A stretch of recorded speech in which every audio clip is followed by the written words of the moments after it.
Selamat siang Bapak, sebelumnya perkenalkan nama saya Anwar Syafi'i bersama rekan saya dari Universitas Amikom Yogyakarta. Terima kasih atas waktu dan kesempatan yang diberikan. Hari ini kami bermaksud untuk mengetahui dan belajar lebih banyak lagi terkait John Litter. Sebelumnya dengan Bapak siapa? Saya Arjun. Bapak Arjuno. Iya. Bapak Arjuno, kami mengetahui perusahaan atau UMKM John Litter ini dari sosial media. Oke. Dengan nama John Litter, apakah benar Pak namanya John Litter atau pengucapannya gimana dan resminya? Lalu untuk latar belakang dari pendirian nama John Litter atau terciptanya nama John Litter itu seperti apa Pak? Sebenarnya pengucapannya salah. Jadi itu kan ejaan lama, namanya Jun. Oh, pakai Jun. Diambil dari nama saya. Oh. Juno kan Juno. Nah, tuh. Terus awalnya itu ini berdiri tahun 2015. Karena saya dulu kerja di di bagian intinya sepatu, tas, saya menguasai itu. Akhirnya 2015 saya memberanikan diri untuk bikin usaha. Awalnya dengan modal 4.300.000. Jadi memang modal sekecil itu, memang awalnya itu bukan, kita belum memunculkan merek John Litter tadi, tapi kita maklum punya orang yang karena intinya keterbatasan modal itu tadi. Akhirnya jalan di tahun 2019 mulai muncul merek John Litter itu, dengan kita membranding dengan merek kita sendiri, untuk produksi, untuk jualan sendiri, dan tidak menutup kemungkinan tetap menerima order dari luar, karena kita kan ada timnya, ada sekitar 30 orang. Jadi ada yang bikin stok untuk John Litter, ada yang bikin untuk merek orang lain. Jadi kita nerima merek macam-macam, merek-merek online di sini. Oke.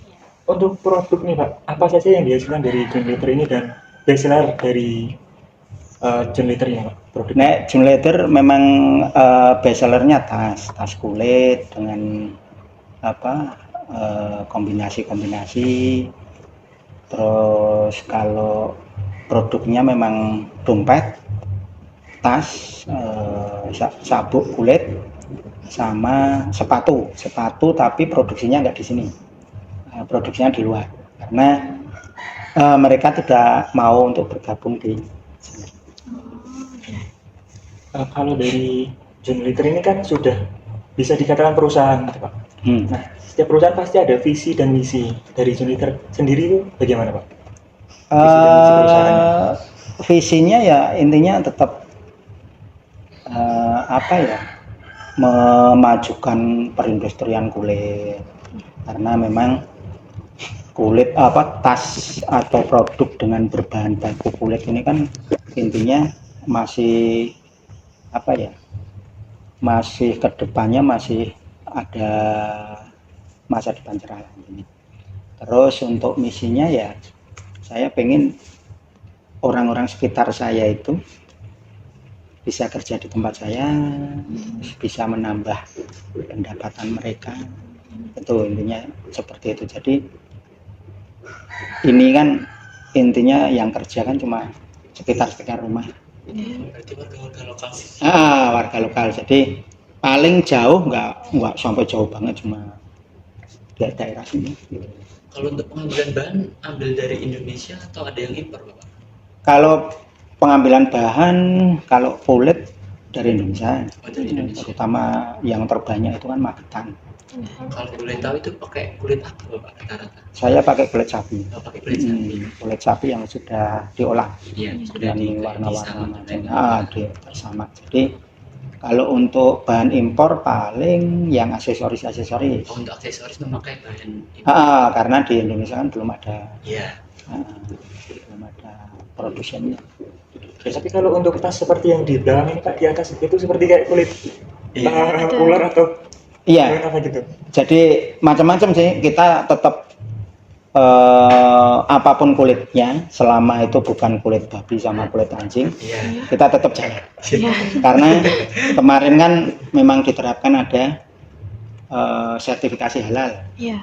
Nah, sertifikasi halal itu intinya nggak boleh mempergunakan dua kulit itu. Iya. Kalau kulit ular, walaupun dagingnya dimakan haram, tapi kan dipegang nggak haram. Kalau kulit babi sama anjing kan dipegang kita najis lah. Sudah diolah gitu ya Pak ya? Walaupun sudah diolah gitu loh. Oke, lalu untuk tujuan nih Pak, tujuan dari perusahaan, tujuan jangka pendek dan jangka panjangnya seperti apa? Nah tujuannya tetap apa ya? Aku pengen perusahaan ini tetap eksis terus bisa menembus pasar ekspor, walaupun beberapa ada yang saya ekspor, tapi selama ini belum menemukan harga yang cocok. Pasti mereka ekspor itu mintanya harga murah, rapi. Itu yang jadi kendala sampai sekarang ini. Jadi beberapa buyer itu banyak yang saya tolak karena kadang harganya rendah banget. Jadi mereka ingin membeli dengan harga murah, terus dijual lagi dengan harga yang lebih murah. Alasannya dia kan ngomong, saya kan pengirimannya segini, terus berapa bulan baru sampai sana, nanti baru saya jual. Alasannya seperti itu. Oke Pak, dalam sebuah perusahaan itu pasti ada struktur organisasi atau susunan personal ya. Nah dari John Litter ini sendiri susunan organisasinya seperti apa Pak? Kalau kita tetap cuma sederhana sih ya pimpinan, ada bagian admin, antara purchasing, ngurus sosial media, bagian ngurusi gudang, ya cuma sederhana seperti itu, nggak terlalu melibatkan banyak orang harus ini, enggak. Kalau untuk di perusahaan ini Pak, ada program tanggung jawab sosial Pak, seperti pengelolaan limbah atau workshop atau pelatihan untuk masyarakat sekitar gitu? Kalau limbah hampir nggak ada, karena tetap semuanya diolah sampai sekecil-kecilnya. Terus untuk untuk workshop masyarakat sekitar itu kita selalu menghimbau ke mereka, ayo kita belajar di rumah saya gratis, walaupun kadang nggak ada.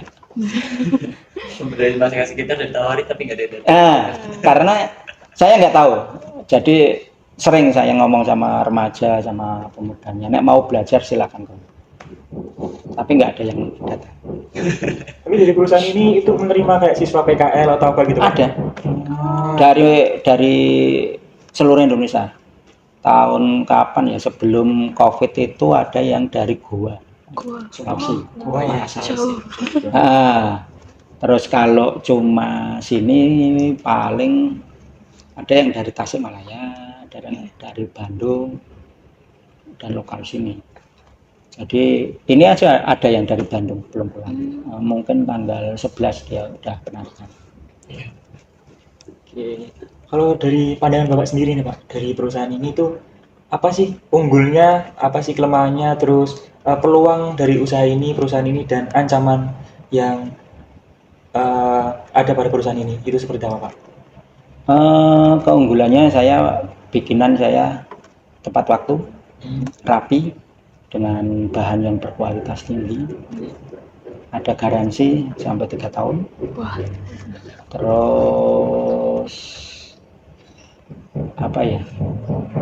intinya kan keunggulannya itu. Terus untuk peluang perusahaan untuk usaha seperti ini Pak, sebenarnya saya pun nggak menutup nggak pelit ilmu.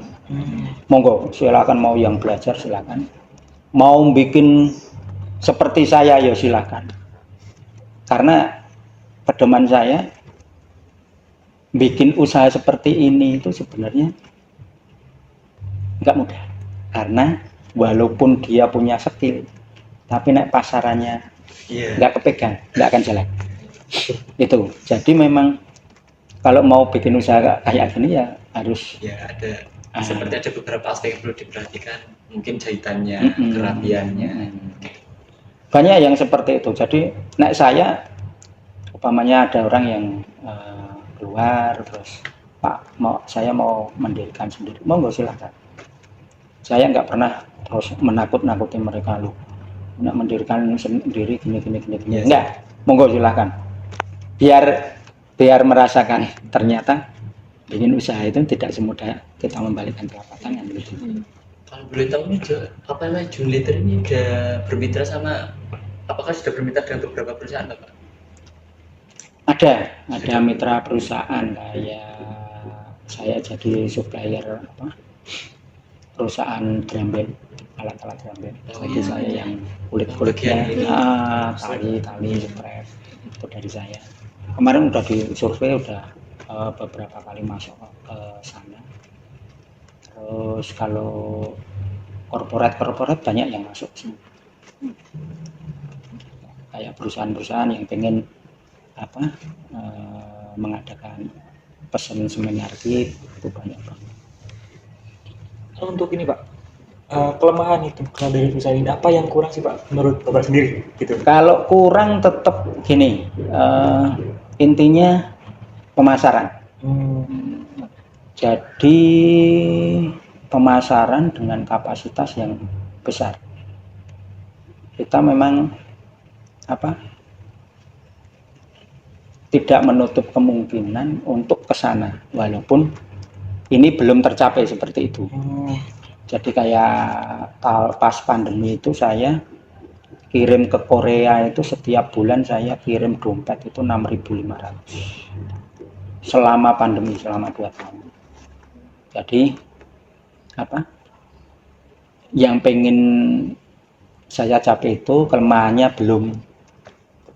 belum terpenuhi. Jadi dengan kapasitas besar, terus harga yang rada longgar gitu. Kalau produksi kita udah rapi, udah dengan cepat lah intinya. Kita kapasitas besar pun mampu. Kalau boleh tahu lebih banyak penjualan internasional atau dalam negeri Bapak? Dalam negeri. Masih dalam negeri banyak yang dalam negeri, karena intinya dalam negeri itu keuntungannya lebih lumayan. Iya. Daripada si ekspor. Penimbangan harga tadi harga dijual lebih mahal. Nah itu kadang seperti itu, dan orang luar negeri pun sebenarnya mereka juga banyak yang nggak jujur seperti kita. Ada yang jujur, ada yang enggak. Jadi kadang barang kita kirim di sana ditolak karena kurang ini. Nah makanya kan saya kerja sama mereka, pembayaran harus keluar dari pintu saya lunas. Makanya dia kadang kirim PUC untuk nyeleksi semuanya. Ini barang oke, kirim, baru udah siap lunasi. Antisipasi gitu Pak. Jadi kita diuntungkan, mereka juga diuntungkan karena udah kirim PUC, barang benar-benar udah. Kalau untuk skala pengiriman ekspor itu Pak, misalnya di benua atau negara mana saja Pak yang sudah? Nah kemarin Korea, terus ada yang Amerika, terus mana ya, Belanda. Ada saya bikin kursi itu kiriman Belanda. Jadi saya bikin kursi juga. Di sini juga produksi kursi. Tapi produksinya nggak di sini.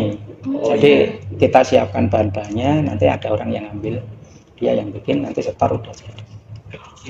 Kirim sistem kayak kirim barang gitu ya Pak. Oke. Lalu untuk di era digitalisasi gitu Pak, era milenial sekarang itu strategi apa sih yang diterapkan di Junleader ini untuk tetap relevan atau bersaing dari pasar lokal maupun internasional? Ya tetap kita dengan teknologi ini tetap perlu teknologi komunikasi dengan online dengan sekarang kan banyak TikTok, banyak IG, jadi penjualan dengan itu sangat membantu sekali untuk mempromosikan produk kita ke luar negeri, ke dalam negeri. Nah selama ini yang teknologi yang kita pakai itu tetap untuk itu gitu loh. Jadi sosial media gitu Mas.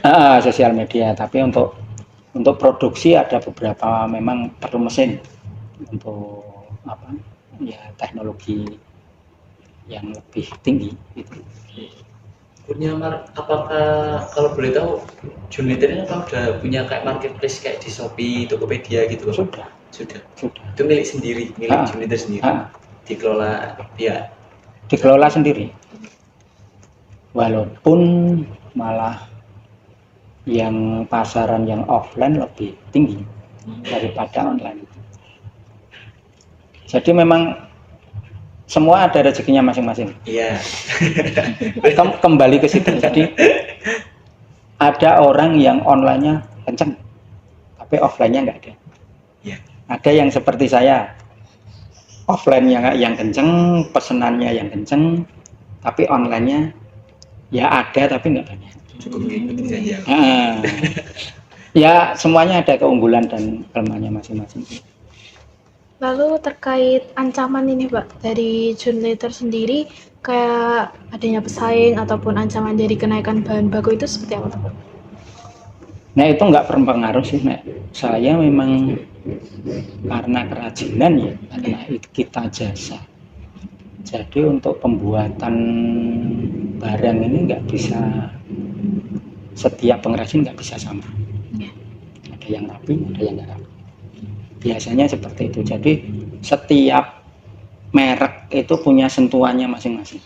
Ciri khasnya masing-masing, sentuhannya masing-masing. Jadi ada yang paling ada yang nembak beberapa tempat saya, tapi kerjaannya nggak rapi. Itu banyak seperti itu. Jadi saya nggak berpengaruh banyak sih untuk pesaing yang seperti itu. Mungkin yang jadi masalah ya cuma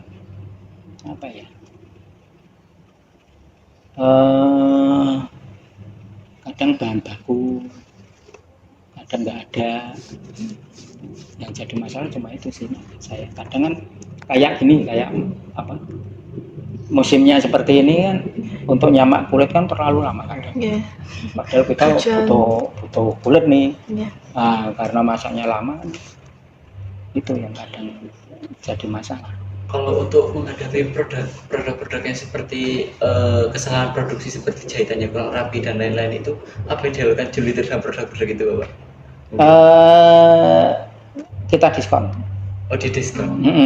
Kita diskon, kita terangkan bahwa ini ada minusnya. Nanti kita diskon.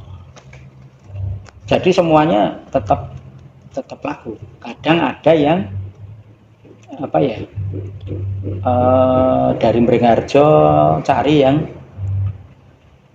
reject, tapi nanti harganya jadi 50%. Tapi mereknya kita lepas. Berarti pakai merek mereka sendiri. Begitu. Kadang dijual di Mringharjo. Berarti mereka jual membeli barang yang reject. Ya, kayak gitu. Kemudian dijual dengan setengah harga. Kita menjualnya setengah harga, mereka jualnya saya enggak. Dari saya menjualnya setengah harga, tapi pakai brand mereka sendiri. Kita lepas mereknya, pakai rebranding. Ada lagi Nabi? Dari siapa? Ini udah ada cabangnya belum ya Pak? Kalau untuk cabang belum. Punya rencana kira-kira? Mungkin kedepannya ada rencana, tapi karena kondisi ekonomi seperti sekarang itu sedikit sulit. Nah itu mungkin kalian kan setiap hari menggeluti seperti ini kan, merasakan ini ekonomi baru tidak baik-baik saja. Naik turun ini berpengaruh besar ke industri. Seperti saya itu tetap pengaruhnya besar sekali. Biasanya saya sebulan itu saya bisa produksi tas 1000. Sekarang cuma berapa? Nah itu di situ. Jadi makanya saya nggak berani untuk nambah karyawan. Tetap karyawan yang lama kita pertahankan seperti ini. Mungkin seperti kayak produksi yang menyesuaikan pasar juga kan? Nah dengan Kalau bulan-bulan ini bulan September, Oktober, November, Desember itu biasanya kerjaannya banyak sekali. Ini santai. Tahun kemarin gila-gila. Ini santai. Berarti itu ke tahun kemarin campuran ya Pak, dari maupun offline, online dan eksporan itu masih tahun kemarin masih berjalan. Makanya itu ini baru slow. Walaupun pasarnya. Tetap saya tetap ada kerjaan karena kan kalau nggak ada kerjaan kan kasihan anak-anak. Tiap hari ada kerjaan tapi nggak banyak. Kita Untuk target produksinya dikurangi. Tuh intinya seperti itu. Jadi kalian ada tambahan?